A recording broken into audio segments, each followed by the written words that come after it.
Good afternoon, everyone. My name is Adam Savitt. I'm glad to welcome you back to the Center for Security Policy for our webinar series. We do this every Wednesday at 1 p.m., so make sure to mark your calendars. The topics and speakers for upcoming programs will be up about a month ahead of time on securefreedom.org under the webinar tab. We have 3 more scheduled in February. I'll give you the details on those at the end of the program. But today's program is entitled Strategically Anchoring the Eastern End of the Abraham Accords, the Role of India, Japan, and Australia, featuring our special guests, David Goldman and Harold Rode, and moderated by my colleague, David Wormser. Please note that you are in listen-only mode, but you can submit your text questions in the Q&A box on your GoToWebinar panel, and I'll read as many as possible at the end of the program. This event is being recorded. It will be available on our YouTube channel, youtube.com/securefreedom, and on our website at securefreedom.org. And with that, I'll hand it to the Center's Director of the Project on Global Anti-Semitism and the U.S.-Israel relationship, David Wormser. Thank you, Adam, and welcome, everyone. Well, today's topic is the Abraham Accords, but looking beyond the Abraham Accords. And what leads us to this topic is that over the last few weeks, obviously with a new administration taking power in the United States, there's a lot of questions going on in the Middle East, in Europe, America. How strong will the Abraham Accords be? Will they survive this? What is the essence of the Abraham Accords? So you had a whole series of question marks that arose. So this is the first of a number of topics or number of panels that we're going to do over the next few months that examines the Abraham Accords. The focus of this one will be to look beyond the Abraham Accords. In other words, you have Israel on one end of the Abraham Accords, Bahrain in the middle, and UAE at the far end, with some add-ons into the peace structure, whether it's Morocco advancing toward diplomatic relations with Israel, Saudi Arabia hanging out there, and of course Sudan. But the real core is Israel to the UAE. But there's so much more going on either end of that. So it begs the question about what is the strategic environment that anchors each end, and what do we need to know about it, and what might it say about the survival and strength of the Abraham Accords. So I've brought two panelists to join me here, both of whom are largely known to, I'm sure, most of the audience. We have Harold Rode, who will go first.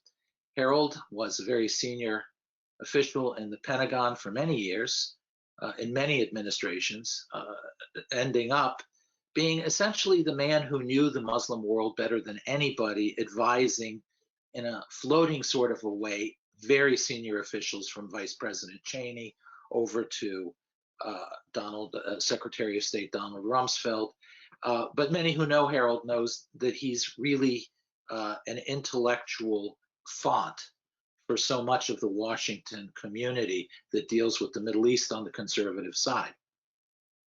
We also have, after I speak, David Goldman will speak. Many of you know him through the years as Spengler, who writes in the Asia Times. He's also the editor of the Asia Times. From many of my friends I also know, he really is the man behind the Asia Times, not just the editor. So we owe the fact that the Asia Times even exists to David Goldman. But David is really one of the top scholars on China, although in honesty, his knowledge is so well versed far beyond China. But on China, he is particularly insightful and creative. And he wrote a book that I would commend to most people who wouldn't be offended, such as Xi Jinping would be offended, but otherwise, it's called You Will Be Assimilated, China's Plan to Sinoform the World. So I think obviously the Chinese Communist Party wouldn't enjoy reading it, but otherwise, I think most of you would.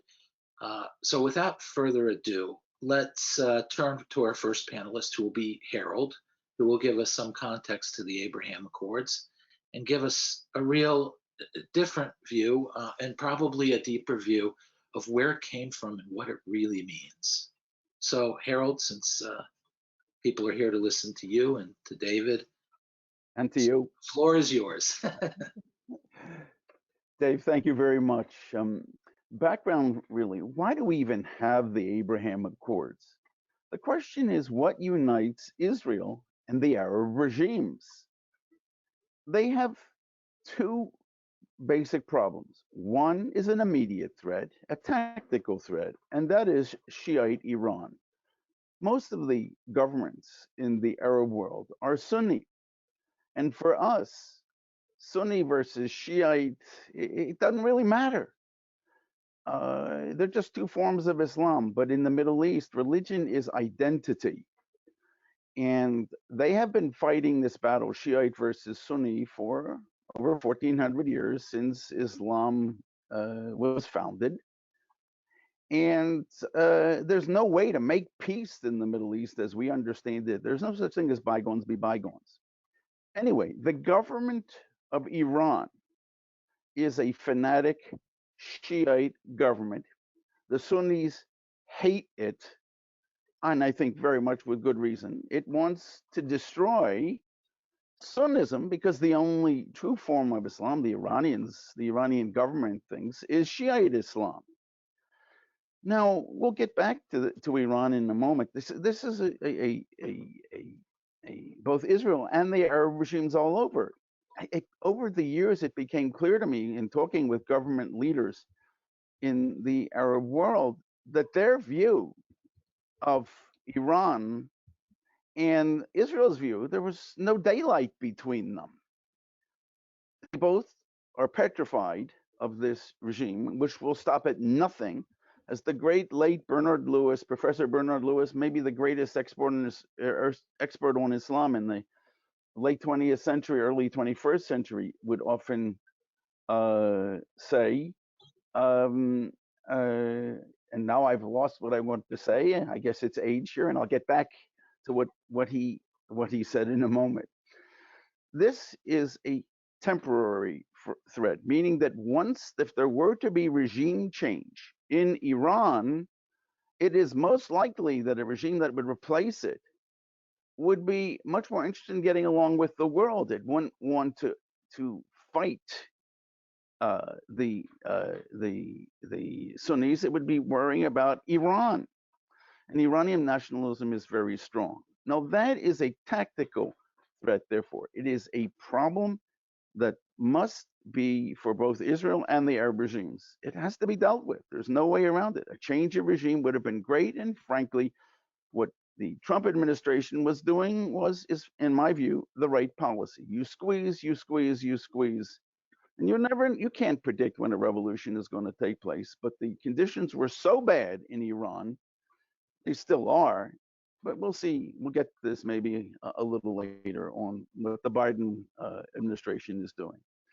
Now, that is threat number one, the Iran threat. But there is one which is, in the long run, far more dangerous, both to Israel and all of these Arab regimes, most specifically the UAE, Bahrain, certainly Morocco, and certainly Sudan, and many others. And that is the threat of radical, fanatic Sunni Islam.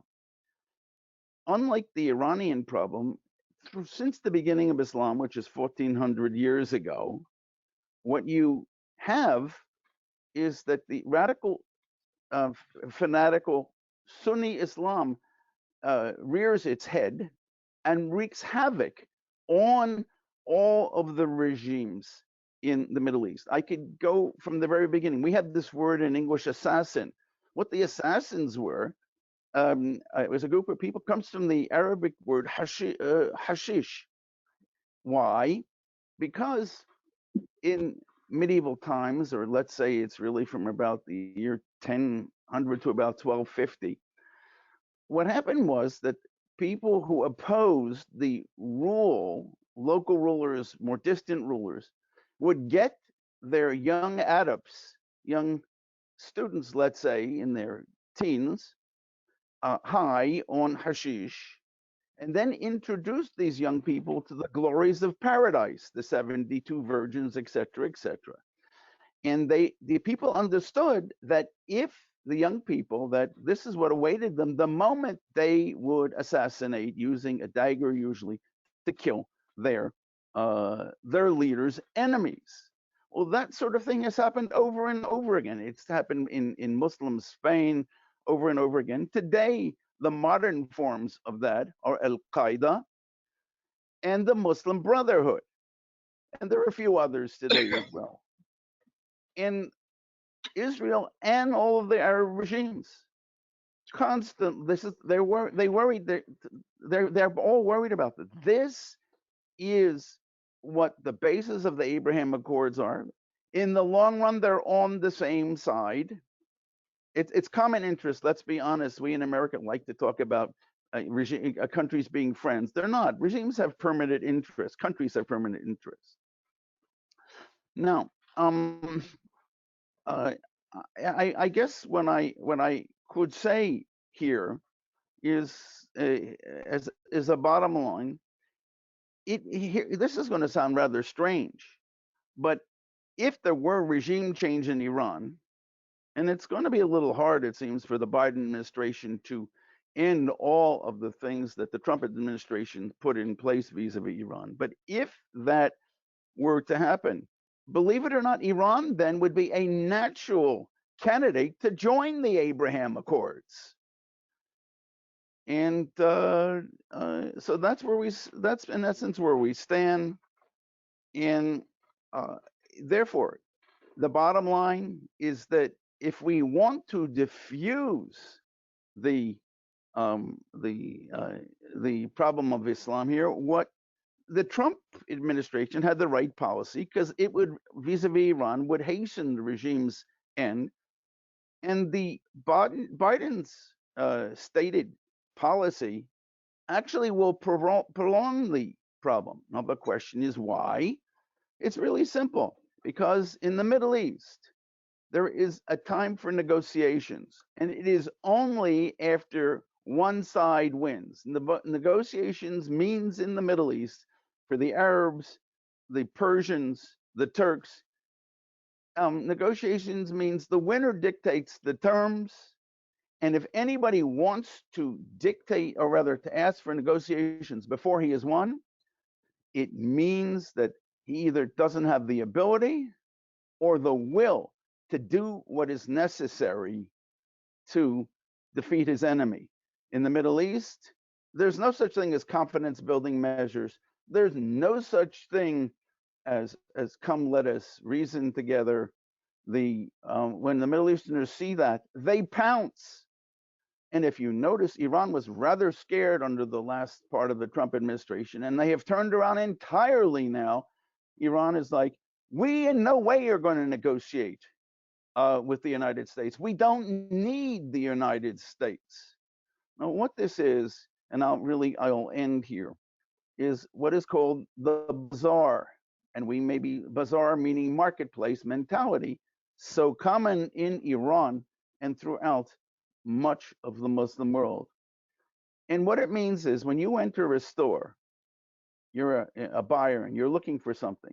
The moment that the salesman, the owner of the store, realizes what you're interested in, the price goes up. And if I really want it, which is in essence what the Biden administration is in essence indicating, again, from a Middle Eastern point of view, their response, the Iranians are already saying it's not for sale. We don't want an agreement with the United States. Look, the Iranians know that they're falling apart. And maybe just one little fun thing in the end, everybody in Iran right now is talking about the Pfizer vaccine as the panacea which will end the pandemic. COVID is so rampant in Iran, it's unbelievable, and there's nothing the regime seems to know to do about it. So they've come up with these interesting, fun cartoons where they're saying it's like the Pfizer vaccine, they're trying to say, kills people, and its ally is the COVID virus, and together they're best buddies, and they're out to destroy the world. I know this sounds absurd, but they don't think like we do in that part of the world. they may speak English beautifully, they may have been educated in the United States. And so many of our policy makers that, for example, are in power right now, refuse to see that just because you speak the holy language, meaning English, and you were educated in university, they're not closet Americans. They don't think like we do, but they sure as hell know how to use our culture against us. That's where we are. That's the background of the Abraham Accords. And to both Davids, Wormser and Goldman, you're going to put this in a much wider context. And you're two of the smartest people I know. Thank you. Thank you, Harold. Okay, so let me pick up on that. When you look at the Abraham Accords, I think the logic of it, especially going forward, dictates its expansion into, even without US buy-in. I think it has a logic of its own that is anchored to the region. And in a period of American withdrawal or exhaustion or fecklessness or whatever may come, it still has a very strong purpose for existence. The foundation of it really is a key change that happened over the last few years, which is you could look at Israel as, if from the Middle Eastern perspective, you could look at Israel either as an asset of its own, namely that it is becoming so powerful that it is one of the regional strong horses. And as a consequence, one calibrates against that strong horse mentality, that strong horse situation. Or you could continue to look at Israel as your enemy, as an albatross on America's neck, or so forth.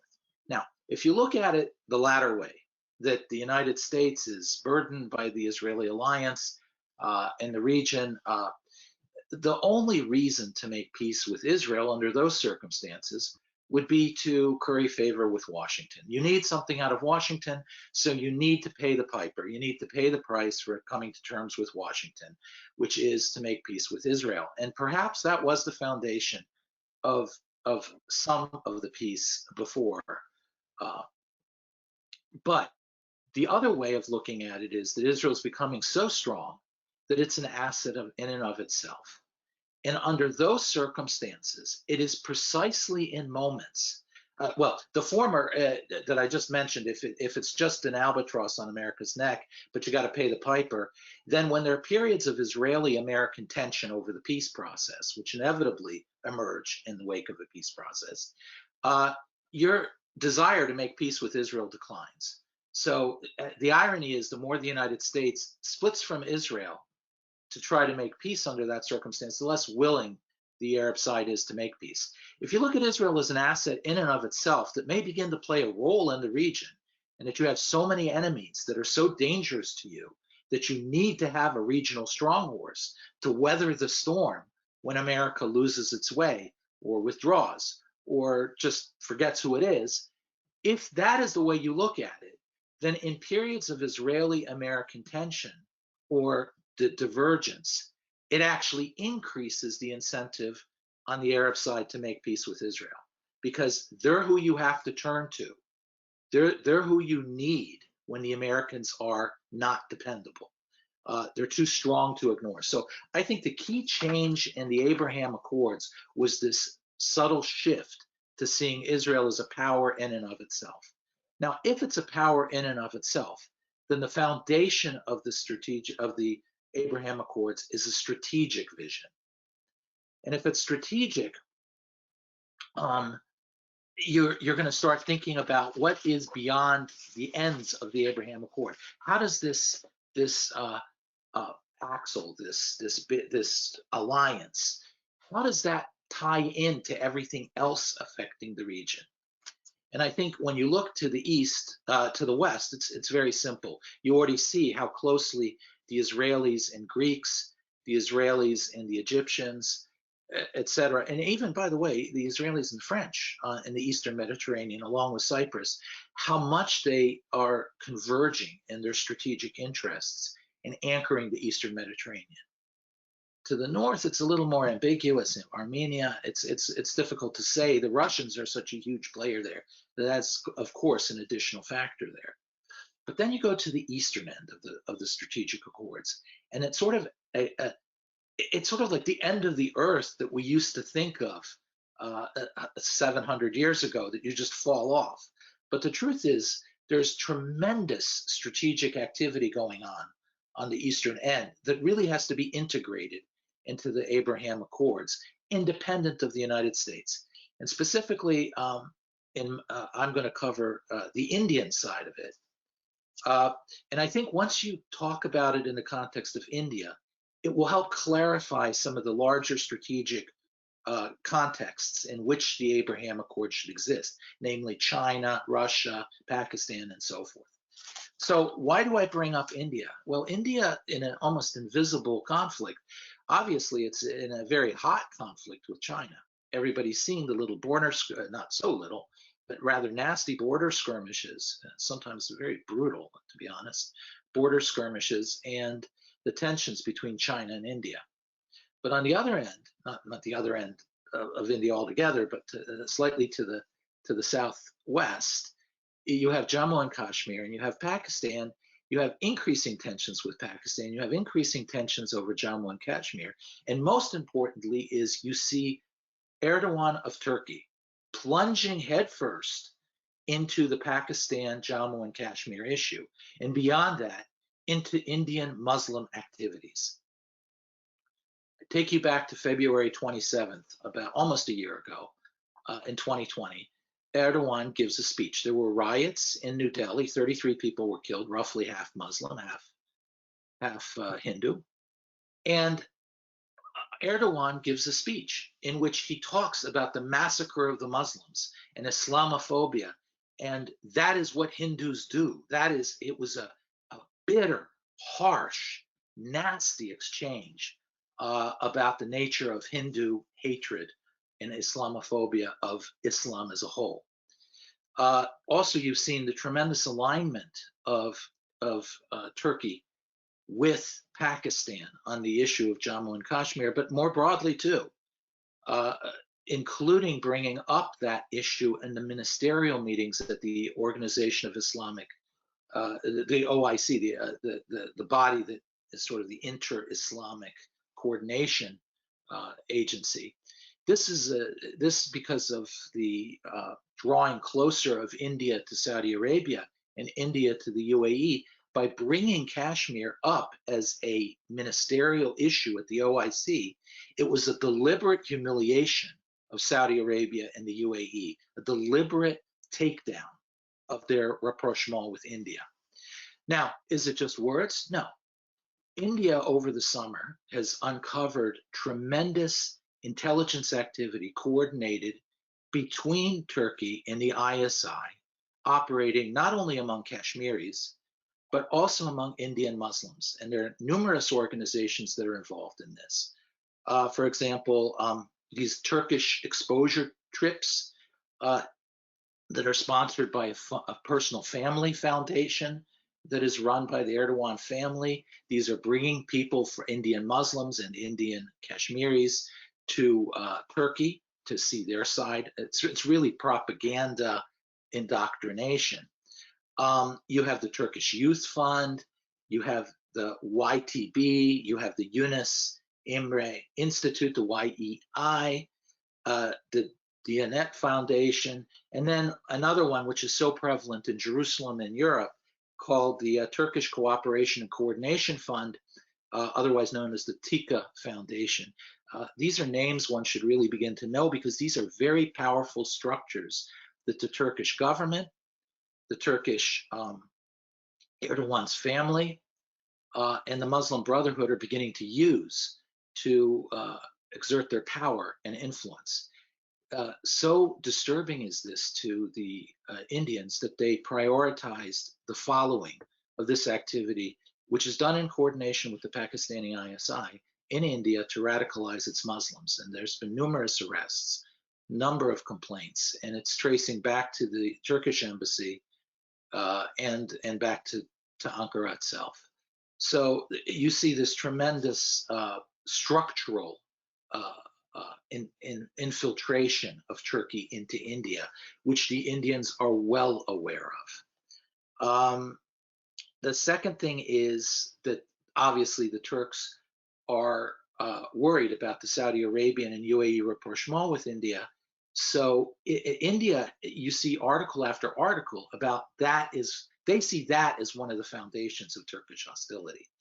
I just take the Hindustani Times, September 18th last year, 2020, series of articles on just this. The next thing is that Turkey, along with Pakistan, are working to create what is called the Yom-e-Istihad, which is the day of exploitation or the day of abuse. This is to commemorate the August 5th changing of the status of Jammu and Kashmir by India a few years ago. So they want to make this, and they're trying to ram this also through the OIC, trying to make this a national, international Islamic day of rage, essentially, directed at India. This is not lost on Prime Minister Modi, who sees this as a great threat to his country. You've seen the High-Level Strategic Cooperation Council, the HLSCC, between India and Pakistan, upgraded to being a strategic military structure designed to coordinate Turkish policy and assistance for Pakistan on the issue of Kashmir specifically. They openly say that's the purpose of it. You've seen Imran Khan was the first to recognize and hail the turning of Hagia Sophia into a mosque. People have to look carefully at Imran Khan because he is really Muslim Brotherhood. He represents a significant departure from previous Pakistani governments. By the way, about the China thing, is Xi was the only other leader to condemn the August 5th declaration or change of status that Modi did in Jammu and Kashmir. He was the only other foreign leader to condemn it. So right there you see, to some extent, the Chinese, Pakistani, Turkish structure that emerges. And finally, you see Erdogan giving speech after speech where he compares Ottoman struggle for survival in World War I, comparing it to Pakistan's conflict over Kashmir, making it an existential issue for the survival of Pakistan and not merely a border issue. This in the framework of Turkey thinking of itself now as one of the top superpowers in the country, on par with China and Russia, the United States. A number of, in Yeni Safak, the Turkish press, you can read 100 articles about how Turkey now is a great superpower on par with the others. So you could go down the list of these things, Turkey and its alliance with Malaysia and so forth. But what you see is that there is a very serious convergence of interests between India and the UAE and Saudi Arabia on the issue of Turkey. So it ties into this larger question of Turkey, Pakistan, and China. By the way, India was one of the first to express its support for Armenia in the conflict last November in Nagorno-Karabakh. And moreover, India, in the framework of that, or just before that conflict in September, made a point of meeting Greece and Cyprus on the edges of the UN General Assembly meetings in September, again expressing how it saw itself aligned with Greece and Cyprus. This is India, because they saw Turkey as such a central threat to who they are, and this in the context of the conflict with China. So the last, I would just say, there was an article by a guy named Simitri Chaudhary. I think the title says it all. Can India help Greece counter the Turkish, Pakistani, Azeri axis that just overwhelmed Armenia? That's November 18th, 2020 in Eurasia Times. So you see that it's conscious. It's not subtle and it's not hidden. It's on the tip of people's tongues in New Delhi. So now I turn to David, who can pull this together. And knows the Chinese angle so well, has been following the Chinese-Turkish angle a bit. So, David, the floor is yours too. David, thank you very much, and thank you for the kind introduction. I should say I'm deputy editor of Asia Times, which has many gifted people working for it. One thing that we do is read very carefully Chinese language sources and talk to Chinese officials. From the standpoint of China, the world looks very different than it does reading the American press of either stripe.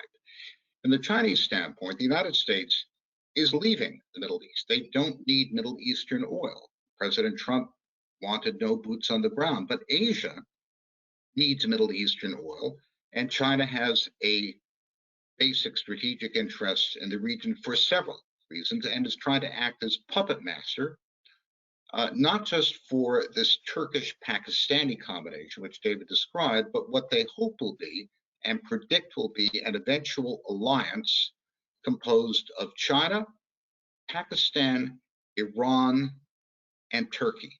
It's a bit of Fu Manchu, but it's quite serious, and it's not a ridiculous proposition at all. From China's standpoint, you have three miserable remnants of former empires: Pakistan, Turkey, and Iran. With imperial pretensions, they have imperial tastes, but third world budgets. They're all in continuous danger of being broke. They're all fighting each other. But among them, and including Azerbaijan, those three countries plus the Azeris have 400 million people, as many as all the Arabs. They have every university of importance in the Muslim world and all the important military capacity.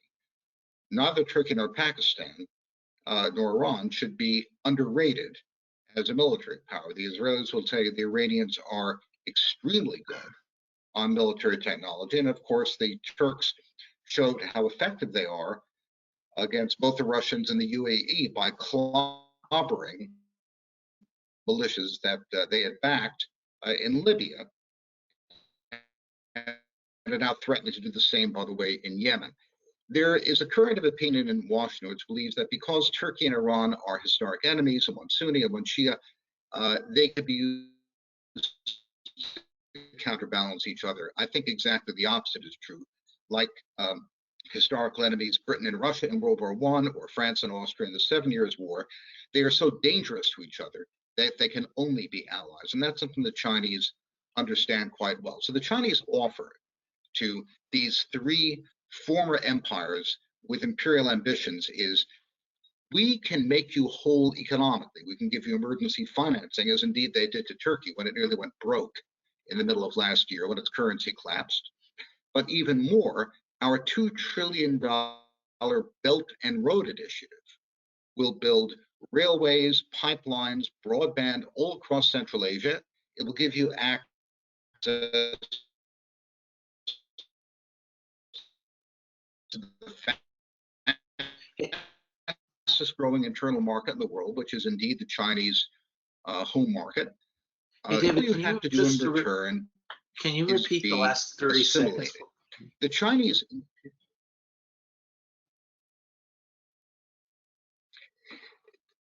Chinese are telling Iran, Turkey, and Pakistan that through this $2 trillion Belt and Road Initiative, are you hearing me okay? Yeah. Can you hear me all right? Through this $2 trillion initiative, building roads, pipelines, and broadband across Asia, we will give you access to our home market. We'll give you military technology. We'll give you protection against the Americans. And all you have to do is be well-behaved members of this broader Chinese empire. You'll be assimilated into a Chinese greater economic co-prosperity sphere.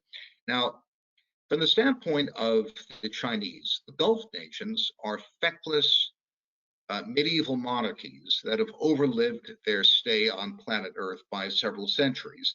They don't take them particularly seriously. There isn't, if you talk to the Chinese, they'll say there's not a single decent university in the Arab world. They can't train an engineer. At least the Turks produce and Iranians produce decent engineers. They know how to fight.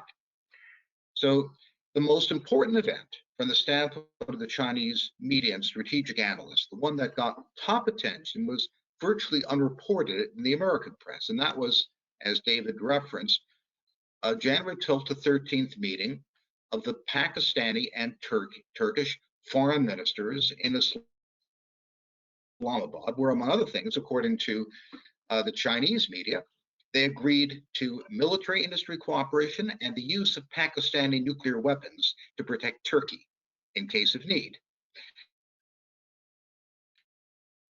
The Chinese media says Iran has no choice but to join this. Why? Because they're encircled. Look at the map. You have Iran and the Turkish border with the Kurds right in the middle on one side. And you've got the Pakistani-Iranian border on the other side with the Baluchis in the middle. Two independence movements, two sources of possible tension. The Iranians will have no choice but to join in. And what about the Saudis? Are the Gulf states going to produce a counterweight to this? Well, according to the Chinese media, the Kingdom of Saudi Arabia has a gun to its head from Turkey, which first of all sponsors the Muslim Brotherhood, which is the main source of subversion and opposition to the conservative monarchical system among the Gulf states. But even more, Turkey is now supporting the Houthi rebels in Yemen, who are a proxy for Iran. Very detailed reports about this in the Chinese media. And if the Houthis get hold of drones and missiles, which they already have, they're very close to Saudi cities geographically. They can bombard the dickens out of the Saudis. That's why the Saudis have been so eager to flush them out, but without success. So the Chinese and their proxies are effectively going to the Saudis and saying, nice little kingdom you've got here. It would be a shame if something were to happen to it. So from the Chinese standpoint, the second most important event this year was the Saudi capitulation to Qatar. Remember, there was a blockade of by Saudi Arabia of Qatar's trade, because Qatar, the royal family sitting in a gas bubble, is also a main sponsor of the Muslim Brotherhood and the only important ally of Turkey in the Gulf. And the Saudis tried to isolate them and neutralize them, but in fact capitulated on January 4th. Why? According to the Chinese, they're terrified of the Turks. So on the other side of this mass of people, this 400 million person combination, which goes from the Mediterranean on the Turkish coast to the Indian Ocean on the Pakistani coast. On the other side, of course, is India, prospective American ally.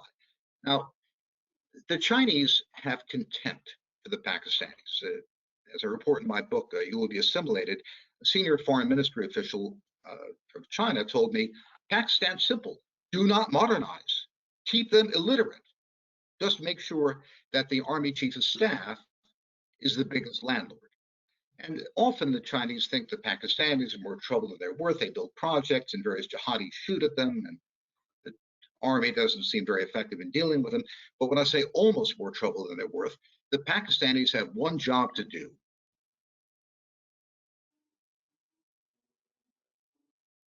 For the Chinese, and that's to keep the Indians pinned down on their northern border and prevent them from using their military and other resources elsewhere in the region, and prevent them from becoming a broader strategic competitor to China, which is what, of course, many American planners would like. What the Indians will do is beyond my capacity to guess and beyond the scope of this discussion, but that's the Chinese plan. Now, you already have railways built that go straight from China through to the Mediterranean, through Georgia, through Azerbaijan, through Russia. The next step will be a railway, fast railways going through Turkey to Azerbaijan, to Baku, and then a roll-on, roll-off port operated by the Turks, which will take products straight to China. The Chinese are deeply involved in the Turkish economy in a number of ways. Huawei has made Turkey a showcase for automated 5G agriculture, where sensors in the plants direct drones to bring fertilizer and water and pesticides. Pretty cool stuff, actually. And while I was also deeply involved with the Turkish phone companies trying to make Turkey a cashless society based on broadband along the Chinese fourth industrial revolution model. I've called this a Pax Sinica in the Middle East, Chinese peace in the sense of Pax Americana or Pax Britannica. Whether it will succeed or not is beyond my capacity to predict, but it should not be dismissed by any means. The Chinese imperial principle, from the earliest stirrings of the Chinese empire thousands of years ago in the Yellow River Valley, has been based on infrastructure. The build out of water management systems, canals, irrigations is what created the Qing dynasty and made it possible for China to emerge. And by extension, China is looking outwards and using the same imperial principle of leading with infrastructure, of locking in provinces economically with infrastructure to assimilate the non-Arab part of the Muslim world. And once it assimilates the non-Arab part of the Muslim world, it hopes to keep India. It can't destroy India, but it can keep India off balance, they hope, and I exercise sufficient blackmail on the Gulf states that they'll be ineffective opponents in this. All of this is in black and white, by the way. Just today, I published on the Asia Times website an article entitled "A Pax Sinica Takes Shape in the Middle East," which will give you chapter and verse and links to Chinese publications if you're interested. So that's what we have to deal with. It's a serious challenge. As I said, the world looks very different through Chinese eyes than through our own. And we ignore or deprecate what the Chinese are doing at our great peril. Thank you very much. Thank you, David. That was fascinating and eye-opening. A little terrifying, though, but definitely fascinating and eye-opening. Harold, do you want to add anything at the end here before we go to questions? Maybe two small things here. On the idea of Iran and Turkey collaborating, you know, again, countries have permanent interests. And there were times when the Soviet Union existed that the CIA and the KGB cooperate on particular missions when they both saw it in their interest to do so. Iran and Turkey hate each other. At the same time, they're very happy to work together, exactly as David Goldman said. That's that.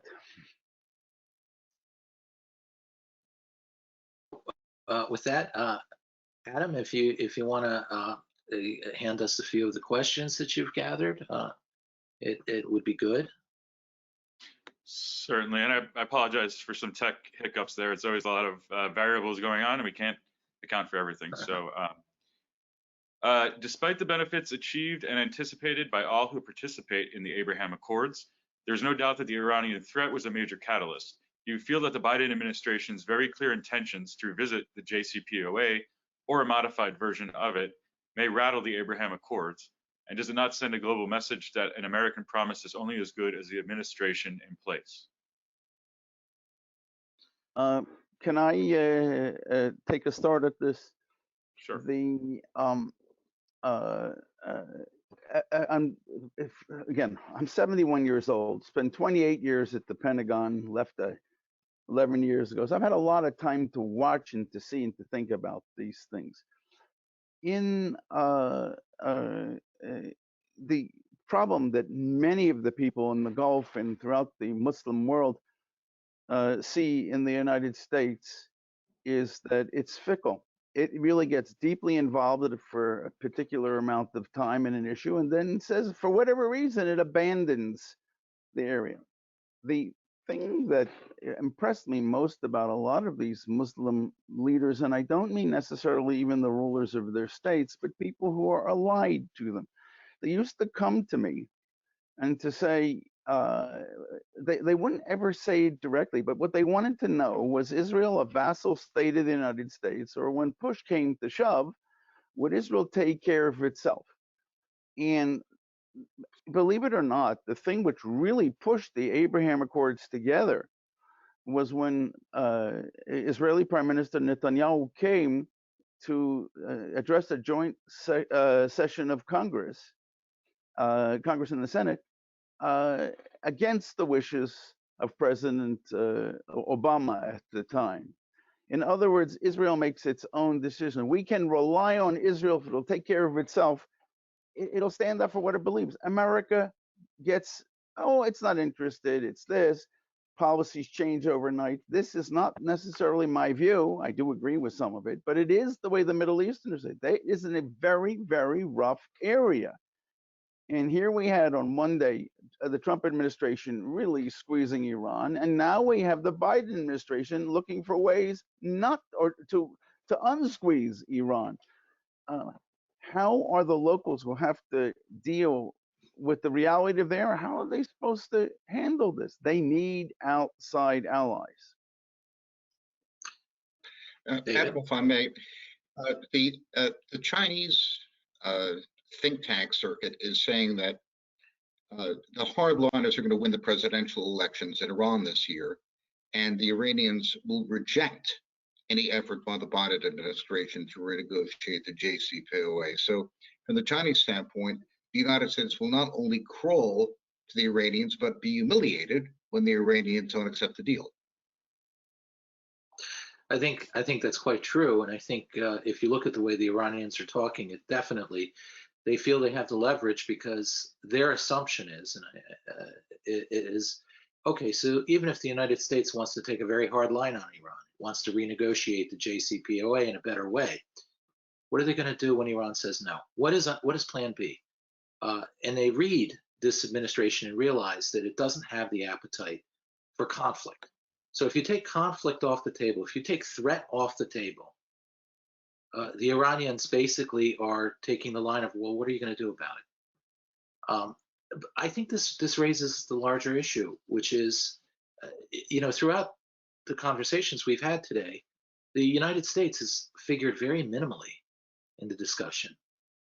And I think it shows that the Abraham Accords have a life of their own, and the strategic circumstances have a life of their own.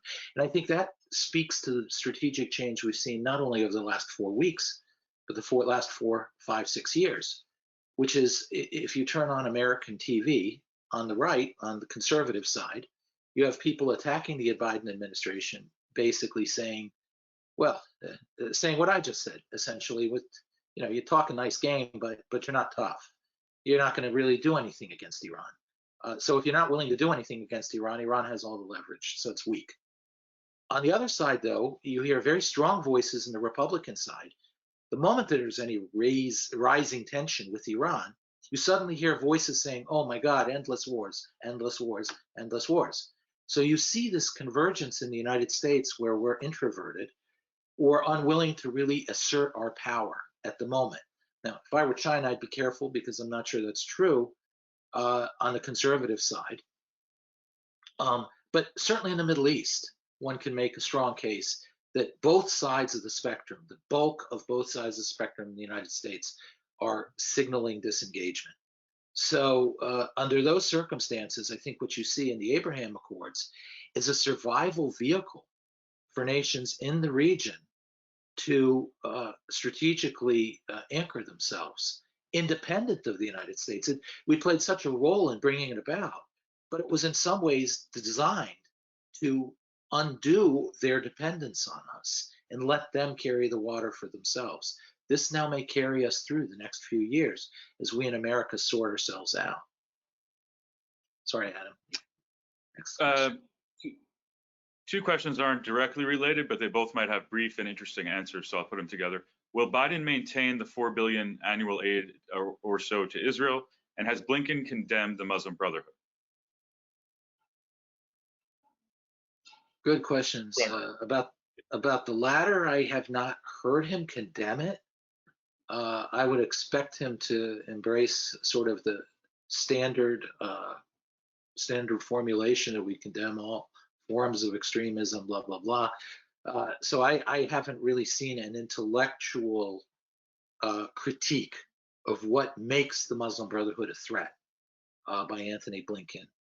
And as far as the $4 billion, I think at this point, my feeling has always been that Israel needs strategic maneuver and strategic initiative more than it needs the money. So if the money becomes a balance or a lever or a sword of Damocles that is dangling over Israel's head to prevent it from acting the way it should act, and by the way, I would hold the qualitative military edge that is so vaunted, I would put that in the same category as the money.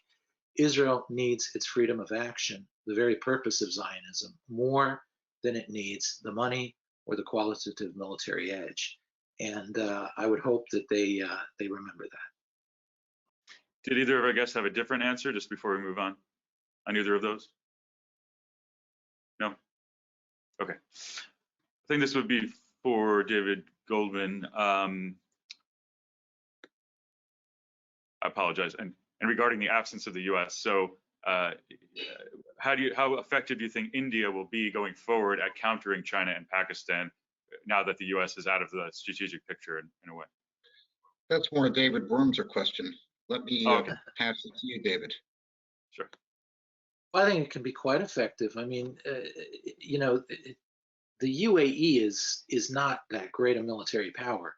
It is an interesting investment structure that can put together Israeli economic activity with some Indian economic activity and so forth.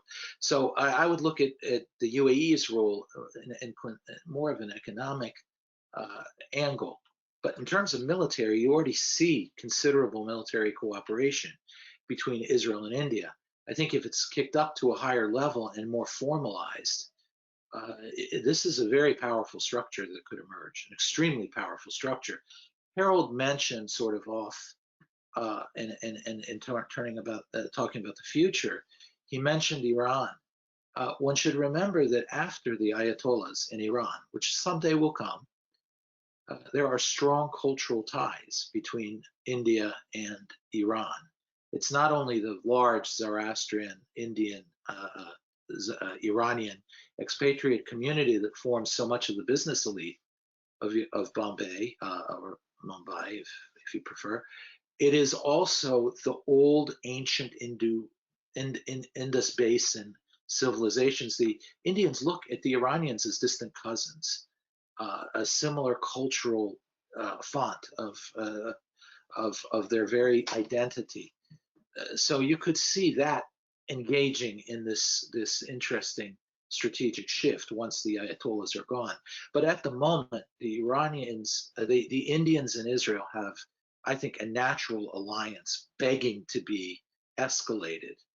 But it will demand strategic clarity on the part of Israel on the issue of China and a number of other countries in the region on the issue of China, because that of course is not something that can be separated on the eastern end of the Abraham Accords from the strategic needs of Israel and the UAE.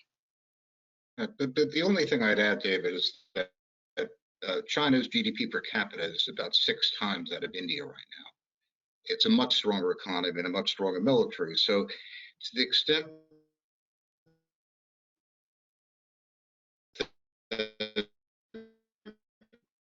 China supports Pakistan and engages in military operations on India's border, China has the capacity to keep India pretty well pinned down for a considerable period of time. It's simply much stronger at the moment. So China's objective is to neutralize India by having them worry about regional problems and not be active outside their region. And we'll see how that develops. But it's not a stupid policy on China's part. No, although it does raise the need for New Delhi, for Israel and others in the region to tie down Turkey, because they have their hands full already with China. They don't need the second headache. Well, Turkey we could probably deal with if we had a unified Western policy to put Turkey in its place. But astonishingly, we've had a pro-Turkish view in large parts of the defense establishment for whatever reason, perhaps with the excuse or the rationale that Turkey is a counterweight to Iran. But what we've seen is exactly the opposite. They're operating much more as an Iranian has screened for the Iranians and to some extent an ally. Yeah, look, the United States lives 30, 40 years in the past in terms of understanding the strategic architecture of the world right now. So, Adam? All right, we have time for one more. So is there any gap in Iran between masses and elite on foreign policy? Does the elite have anything to worry about at home?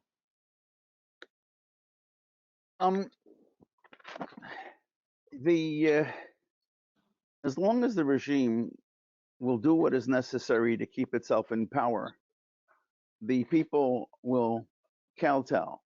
But the amount of unrest and hatred of the regime, and look, I lived in Iran. I went to university in Iran. I've never seen, and you know this by Iranian jokes, they hate the regime with a passion. This is why the President Trump's policy of squeezing and squeezing and squeezing, and eventually making it, shall we say, much easier for people to overthrow this regime, which they want. I have no doubt that the vast majority of their jokes tell it. Their cynicism in the regime, and the fact that they're even prepared to say it is amazing. But at the moment, I find it highly unlikely because we have a different policy here in Washington. I am not advocating an American strike on Iran. I am advocating helping the Iranian people against the regime, which means squeezing and squeezing and squeezing. You don't want to do this. Everything works the way both of the other Davids have said, and it works against the long-term interests, I think, of the United States. All right, well, David W., if you have some closing remarks, and then I can just do some announcements at the end. Sure. Look, I think what we've seen here is that there is a great amount of strategic activity going on, geopolitical activity going on, that is quite out of the pattern of geopolitical activity that we've grown up on over our lives. Every book written on the Middle East was the role of the superpowers in the Middle East, and it was about Russia and America, and then I would call it basically the superpowers, the retired superpowers, France and Britain. But now all of a sudden, there's China. There are other actors. There's India, true, much weaker than China, but still a major strategic presence in the region. So I think that what you've seen is the emergence of new strategic foundations in the region that really are almost independent of the United States. Sad for me to say, as a great American patriot, I love it that the United States had a role to play in it. I wish we could be more active in it. But the truth is the world is readjusting, and it's adjusting to the idea that America is not quite the dependable ally that it should be, and it's not there. So they're beginning to act on that basis, and it's a good thing for America in the long run, because then we have force multipliers out there, structures that are force multipliers out there, rather than simply dependence. I hope one day that Japan and Australia join in with this, and that on the other end you start seeing an alliance emerging more formally with Greece and perhaps other countries. I don't know the role that Russia would play in all this, but the interesting thing about it is it's not really necessarily conflictual to some of these strategic developments. At any rate, this definitely raises many questions about the Abraham Accords. It's an area rich for further study, and we will be doing so in the next few months. And we will hope that you will join us with that. So with that, Adam, if you can describe for us what will happen next week and where we move forward. Excellent, thank you. Again, these are all on Wednesday at 1 p.m. Eastern. So next week, February 10th, the fate of immigration and border security under a Biden administration, with Lori Reese of Heritage Foundation, Todd Bensman of Center for Immigration Studies, and our Kyle Scheidler is moderating. February 17th, Taiwan at a Crossroads, Growing Military and Ideological Threats, featuring our fellows Stephen Bryan and Grant Newsom, and I will be moderating that one. The next week, February 24th, Future of the U.S. Navy in the Biden administration, featuring Brian Clark of the Hudson Institute, Brent Sadler of Heritage, and the Center's John Rossamondo will moderate that panel. With that, thank you to our guests. Thanks to our Thank you. audience for joining us today, and we'll see you next week. Thanks a lot. Thank you. Thank you.